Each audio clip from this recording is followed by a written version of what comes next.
Hallelujah मेरे प्यारे दोस्तों, तो कैसे हैं आप सब। तो आज का दिन यहोवा ने बनाया है, हम इसमें आनंदित हो और हम इसमें मगन हो। आमीन हालेलुया।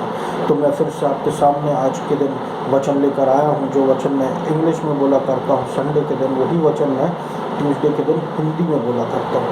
आमीन हालेलुया। तो वचन अभी जो मेरे मन में अचानक से आ रहा है कि प्रभु का वचन कहते हैं कि दंड की आज्ञा समाप्त हो चुकी है। हालेलुया। अब कोई भी दंड की आज्ञा नहीं है उन पर, किन पर, जो मसीह यीशु में पाए जाते हैं। आमीन हालेलुया। हम कौन हैं? हम मसीह यीशु में पाए जाते हैं। मसीह यीशु में हमारे सारे पाप माफ हैं। अब हम पर कोई दंड की आज्ञा नहीं। पुरानी बातें बीत चुकी, देखो सारी बातें नई हो चुकी है। ये नया नियम है। यीशु मसीह का राज यहाँ पर चलता है। अनुग्रह है, मर्सी है, प्रभु का अनुग्रह पर अनुग्रह है, जो रोज हमको मर्सी प्रभु अपनी नई देता रहता है। हालेलुया। इसलिए वचन कहता है जितने हथियार तेरी हानि के लिए बना जाए उनमें से कोई सफल ना होगा, और जितने लोग मुद्दई होकर तुझ पर नालिश कर उन सबों से तू जीत जाएगा। मतलब जीत हमारे लिए ऑर्डिनेंड है। हालेलुया। जीत हमारे लिए पहले से तय की जा चुकी है। आमीन हालेलुया। जितना हमें को है, कोई भी ज़बान जो हमारे विरोध में हमारे लिए दंड की आज्ञा बोलती है वो सफल नहीं हो पाएगी। हालेलुया। क्योंकि यीशु मसीह हमारा वकील है, यीशु मसीह हमारा जज है, और निश्चित रूप से जब जज हमारी पहचान करे तो जीत हमारी ही होनी है। आमीन हालेलुया। तो चाहे अक्यूज़र कैसा भी अक्यूज़ अगर करता है, लेकिन प्रभु हमको ही जीत दिलाता है। आमीन। क्योंकि यीशु मसीह ने अपने लहू से हमको छुड़ा लिया है, हमारे सारे पापों को क्षमा कर दिया है। हम संत हैं और हम पर अब कोई दंड की आज्ञा नहीं रह गई है। हम एक्सेप्टेड हैं, प्रभु यीशु में ग्रहण योग्य है, और उसके पावरफुल हथियार है, सामर्थी हथियार है शत्रु के किंगडम का नाश करने के लिए। आमीन हालेलुया। मेरे प्रिय, मैं आपको फिर से याद दिलाना चाहता हूँ परमेश्वर के प्रेम के विषय में। परमेश्वर का प्रेम जो हमारे लिए बहुत बड़ा है, ये मैं हर मैसेज में आपको इसलिए याद दिलाता हूँ क्योंकि परमेश्वर का प्रेम हमारे लिए जो है वो हमारे जीवन को पलट देगा, वो हमें संसार से ऊपर रखेगा। क्योंकि परमेश्वर का प्रेम जो हमारे लिए है वो हमारे जीवन पर अनुग्रह उड़ेलता है। अनुग्रह क्या? अनुग्रह यानी वो आशीष है हमारे जीवन में हमको मिलती है जिसके योग्य हम नहीं हैं। हालेलुया। अनुग्रह क्या? यीशु मसीह। क्या हम मसीह यीशु के योग्य थे? नहीं, लेकिन यीशु मसीह हमारे लिए उतर कर आया इस संसार में कि हमारे लिए, हम जिसको उस समय मतलब भी नहीं था, जो पापों में घूम रहे थे, हमारे लिए आकर अपनी जान दी और हमको चुन लिया इस संसार में से। हालेलुया। तो आज हम यीशु मसीह में स्वतंत्र हैं। यीशु मसीह का अनुग्रह पाए हुए लोग हैं। हमारा खुद का कोई भी, अपने से मैं हर एक मसीह लोगों को ये बात याद दिला दूँ कि हमको कभी भी ये नहीं सोचना चाहिए कि हमारे एक पीढ़ी पहले हमारे घर में बिलीवर्स थे, उससे एक पीढ़ी पहले इस बात का जो है, हमको कौन बचाया? हमको यीशु मसीह बचाया। हमारी फाउंडेशन है यीशु मसीह। हमको यीशु मसीह के पीछे भागना। अफकोर्स वो जो हमारे पहले थे उनकी आशीष पे आशीष हमारे जीवन पर उतरती, एंसेस्ट्रल आशीष आती। हालेलुया। लेकिन अगर हमारी एंसेस्ट्रल लाइन क्लियर नहीं है, हमारी एंसेस्ट्रल लाइन में प्रभु नहीं था लेकिन अब है, तो ये बात ये साफ बताता है कि पहले वालों की भी और अभी वालों की भी, यानी हमारी नींव यीशु मसीह। कहीं से तो शुरुआत होती है। हालेलुया। इसलिए हम पर एक बात याद रखना, दंड की आज्ञा नहीं है। प्रभु हमसे बहुत प्रेम करता है। यही है परमेश्वर का प्रेम हमारे लिए, जो कि शत्रु के हर वार को नाकाम कर देता है। आमीन हालेलुया। हम परमेश्वर कहते प्रिय पुत्र और पुत्र है। तो आइए हम सब वचन में जाएं। तो परमेश्वर ने वचन आज का मुझे 2-3 वचन दिए हैं, उन वचनों के बारे में हम सुने। परमेश्वर का वचन सबसे पहले कहता है, पहला तिमोथी अध्याय 3 और उसका 16वें वर्ष में, कि वो शारीरिक रूप में प्रकट हुआ, आत्मा के द्वारा मदद किया गया, स्वर्गदूतों के द्वारा देखा गया और राष्ट्रों में उसका प्रचार हुआ, संसार में उसके बारे में विश्वास किया गया और महिमा में उठा लिया गया। तो मेरे प्रिय, अभी तक तो आप ये समझ गए होंगे कि वचन किसके बारे में कह रहा है। ये वचन कह रहा है यीशु मसीह के बारे में। हालेलुया। ये वचन यीशु मसीह के विषय में कह रहा है। इतना तो क्लियर है।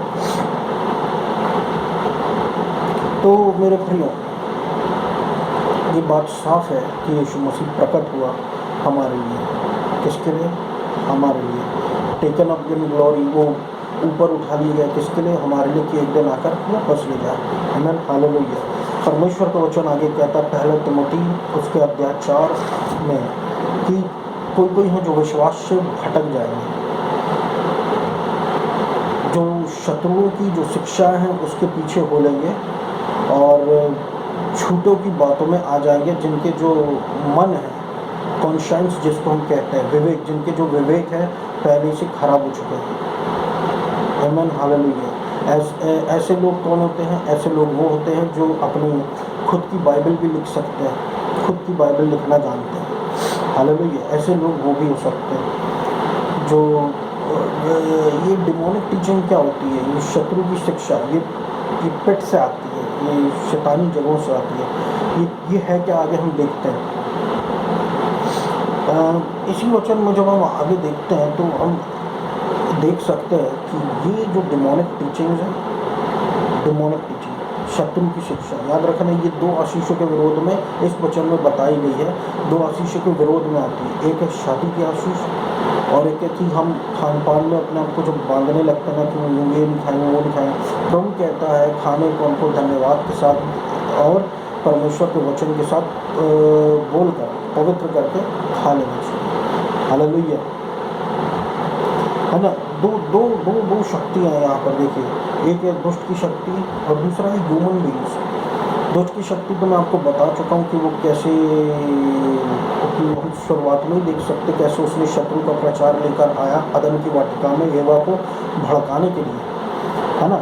हेवा को भड़काया उसने कैसे? परमेश्वर तो पहले ही कह चुका था कि मतलब वो परमेश्वर के स्वरूप में बने हुए हैं, लेकिन शत्रु ने अपनी शिक्षा लेकर आया अदन की वाटिका में और हेवा से ये कहा कि अगर तू इस पेड़ का फल खाएगी तो तू परमेश्वर के जैसे बन जाएगी। वो परमेश्वर के जैसे ही थी, परमेश्वर के स्वरूप में ही थी, लेकिन वो शत्रु की धोखेबाज वाली शिक्षाओं में आ गई। शत्रु की चाल ही यही होती है, वो शिक्षाओं से, झूठी शिक्षाओं से, और झूठी शिक्षा वो लोगों में भरता है जो लोग अपनी वासना के अनुसार चलते हैं। जो लोग ये कौन है जो अपनी वासना के अनुसार चलते हैं? ये झूठ बोलने वाले। दो शक्ति, एक दुष्ट की शक्ति, एक मनुष्य की शक्ति। जो मनुष्य जो झूठ बोलता है,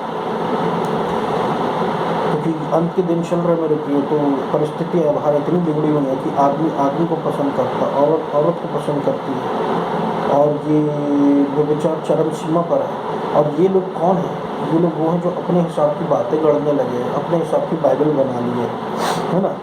तो ये क्या है? परमेश्वर की आशीषों के विरोध में है। प्रभु इसलिए इन शिक्षाओं के अगेंस्ट में बोलता है कि कोई लोग विश्वास से अलग हो जाएगा। विश्वास यानी क्या? विश्वास सब कुछ रिलेटेड है यीशु मसीह से, आमीन।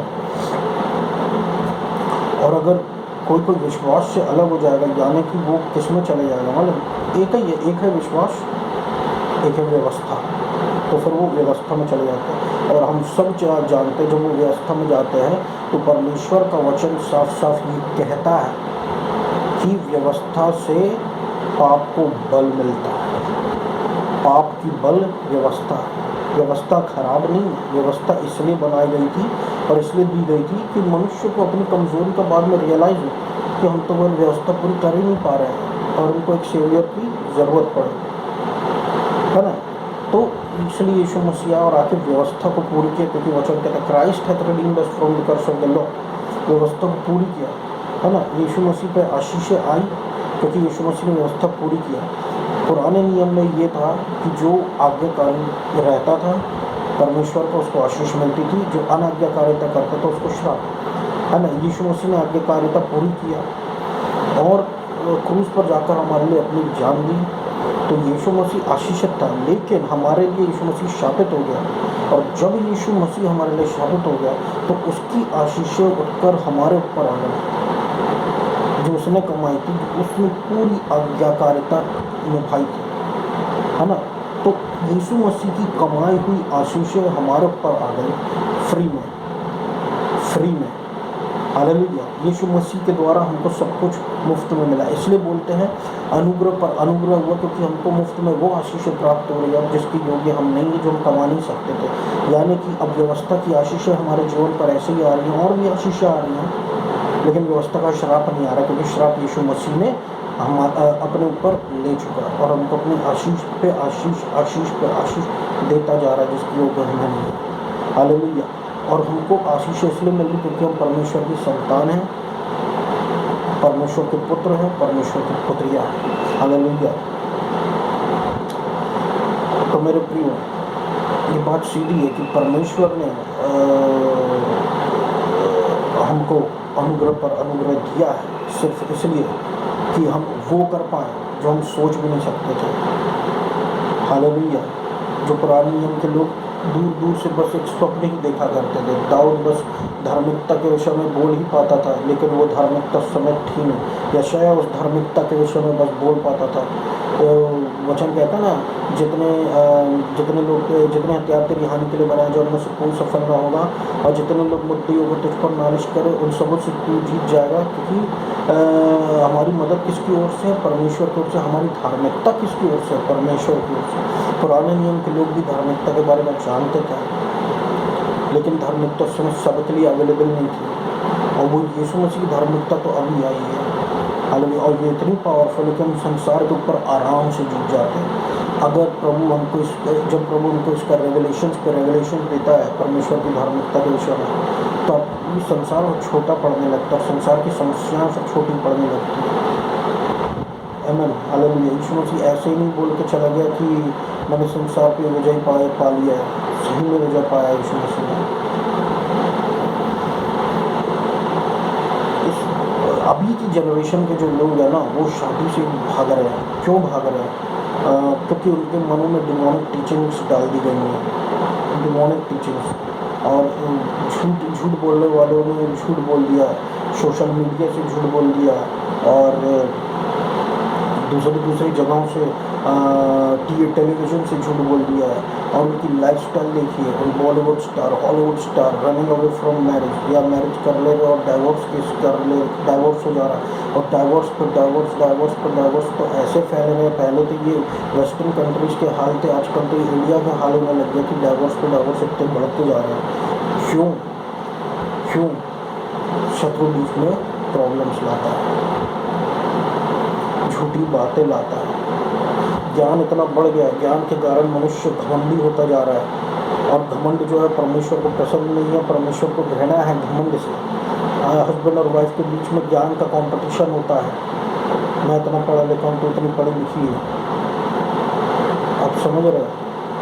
तो प्रभु ने बीच में दो जनों को जोड़ा है, मगर वो कंपटीशन कर रहे हैं। पढ़े लिखे होना एक बात होती है, और समझदार होना दूसरी बात होती है। समझदारी का पढ़े लिखे होने से कोई लेना देना नहीं है। आप देखिए, अच्छे खासे पढ़े लिखे मैरिड लोग भी डाइवोर्स हो जाते हैं। क्यों? सिर्फ इसलिए क्योंकि घमंड, ज़्यादा ज्ञान घमंड उत्पन्न करता, ना ये तो ये, है ना। और घमंड शत्रु की निशानी है। घमंड शत्रु की निशानी है। परमेश्वर का अनुग्रह, परमेश्वर उनको और अनुग्रह देता है जो नम्र रहते हैं, लेकिन घमंडियों का विरोध हो जाता है ना। इसलिए हमको संभल कर रहना चाहिए शत्रु की चाल से। एक तो वो शादी करने से रोकने की कोशिश करता, क्योंकि शादी एक बहुत पावरफुल ब्लेसिंग है। दूसरा, जब शादी हो जाती तो वो उसमें रुकावटें पैदा करने की कोशिश करता है ना, और मनुष्य के झूठ बीच में ले आता है अलग अलग प्रकार के। तो अब मैं आपको अगले वचन 1 तिमोथी अध्याय 1 और उसके 9 से बताना चाहूँगा कि बात क्या है, कि व्यवस्था जो है वो धर्मियों के लिए नहीं बनाई गई। वो व्यवस्था का धर्मियों से क्या लेना देना? व्यवस्था तो प्रभु यीशु मसीह पूरी करना है ना, और जब हमने यीशु मसीह को ग्रहण कर लिया तो हम होगा धर्मी। तो क्या व्यवस्था हमारे लिए हो सकती है? इसलिए व्यवस्था का प्रचार चर्चों में नहीं होना चाहिए, व्यवस्था का प्रचार मसीही लोगों के बीच में नहीं होना चाहिए, 10 हुक्म मसीही लोगों के बीच में नहीं होना चाहिए, है। वो ज्ञान के लिए ठीक है कि ये पुराना नियम है, ज्ञान के लिए ठीक है, प्रभु की बातें बताने के लिए ठीक है, प्रभु बहुत सी बातें वहाँ से भी बताता है, क्योंकि वो बातें सारी रिवील करती है यीशु मसीह को ही, है ना। लेकिन व्यवस्था विश्वासियों के लिए कतई नहीं है, बिल्कुल भी नहीं है। क्यों? क्योंकि व्यवस्था पूरी की हुई है यीशु मसीह के द्वारा, और जिसने यीशु मसीह को ग्रहण कर लिया वो धर्मी है। तो अगर वो व्यवस्था में वापस उतरे तो यानी वो ऊपर से नीचे उतर रहा है वो पूरा करने के लिए जो ऑलरेडी पूरा है। तो ऐसे में क्या है, प्रॉब्लम्स आती है, ऐसे में क्या है, वर्थ वेस्ट ऑफ टाइम, है ना। तो इसलिए कलीसियाओं में व्यवस्था उठनी नहीं चाहिए, क्योंकि एक क्या होता है कि अगर मान लीजिए चर्च में के पाप है और परिवारों में पाप है, लेकिन वहाँ पर प्रचार किस चीज़ का हो रहा है, व्यवस्था का। तो व्यवस्था से तो पाप को बल मिलता है ना, तो पाप जाएगा कहाँ, पाप तो और बढ़ेगा। अनुग्रह के बारे में कहा गया है कि जहाँ पर पाप होता है वहाँ पर अनुग्रह और अनुग्रह पर और अनुग्रह होता है। किस लिए होता है? ताकि पाप का बल ही खत्म हो जाए, जड़ से इच्छा से खत्म हो जाए पाप, है ना। इसलिए अनुग्रह पर अनुग्रह उठाया जाना बहुत ज़रूरी है मसीहियों के बीच में, आमीन। मसीहियों के बीच में व्यवस्था और बढ़ेगी, पाप को बल और मिलेगा, है ना। ऐसे में क्या होता है, व्यवस्था जहाँ बढ़ती है वहाँ पर जो व्यक्ति स्ट्रॉन्ग है उसका तो चलता है, लेकिन जो कमज़ोर व्यक्ति है, जो कमज़ोरियों में पड़ा है, सीक्रेट सेंस में पड़ा है, ऐसे लोग वहाँ नीचे धंसते जाते हैं। इसलिए हमको ध्यान रखना है, व्यवस्था से हमको भागना है। बाइबल हमारे पास भी है ना। बाइबल को जब हम देखते हैं तो प्रभु साफ साफ कह रहा है, the law is not laid down for the just, है ना। व्यवस्था धर्मियों के लिए नहीं है, प्रभु ये साफ साफ कहता है। तो कैसे व्यवस्था आ सकती परमेश्वर के भेड़ों के बीच में? व्यवस्था नहीं लाई जा सकती। इसलिए प्रभु ने शुरुआत में मेरे द्वारा कहा कि दंड की आज्ञा अब नहीं है। दंड की आज्ञा किन पर? जो मसीह यीशु में नहीं है भाई। प्रभु हमको और संसार के लोगों को एक जैसे ट्रीट कैसे कर दे, है? एक जैसे ट्रीट कैसे कर दे परमेश्वर इजराइलियों को और बाकी लोगों को। व्यवस्था हमारे लिए नहीं है। हमारे लिए क्या? हमारे लिए अनुग्रह पर अनुग्रह है। अनुग्रह हमको शिक्षा देगा, पवित्र आत्मा हमको शिक्षा देगा कैसे जीवन जीना, और उस शिक्षा में एक फ्रीडम रहेगी, उस शिक्षा में लेपनपन की आत्मा रहेगी, अडॉप्शन की स्पिरिट रहेगी, बिना डरे हम रहेंगे। और व्यवस्था में लेपनपन की आत्मा नहीं है, वहाँ पे डर की आत्मा रहती कि कहीं हमसे अगर कुछ हो गया तो परमेश्वर का दंड उतरेगा। लेकिन यहाँ पर मैं आपसे कह दूँ, अनुग्रह के नीचे क्या होता है कि जैसे एक बिजनेसमैन है और उसके नीचे कई काम करने वाले लोग हैं। वो काम करने वाले लोग रोज़ आते हैं, उसके बाद काम करते हैं, डर डर के काम करते कि कहीं उनसे कुछ गलती ना हो गई तो मालिक नाराज़ ना हो जाए, और बार बार गलती हो गई तो कहीं निकाल ना दे। लेकिन वहीं पे एक बेटा आता है उस मालिक का, गलतियाँ करता है, घूमता फिरता है, लेकिन उसको कोई कुछ बोल भी नहीं सकता। क्यों? क्योंकि मालिक का बेटा, मालिकाना हक उस पर अपने आप है, क्योंकि उसका बेटा है। बेटे की ही आत्मा प्रभु ने हमको दिया है, एक निडरता की आत्मा कि अगर हमसे गलती हो जाए तो प्रभु उठा के घर के बाहर नहीं फेंक देगा। आप समझ रहे ना? जैसे वो बिजनेसमैन के बेटे को उठा के बाहर नहीं फेंक देगा, लेकिन अगर किसी सर्वेंट से गलती हुई तो उसको ज़रूर बाहर फेंक देगा। इसलिए दंड की आज्ञा नहीं है मेरे प्रिय। इसलिए व्यवस्था बिल्कुल नहीं होनी चाहिए मसीहियों के बीच में। व्यवस्था के कारण कॉम्प्लेसेंसी भी आने का खतरा है। फिर कॉम्प्लेसेंसी यानी कि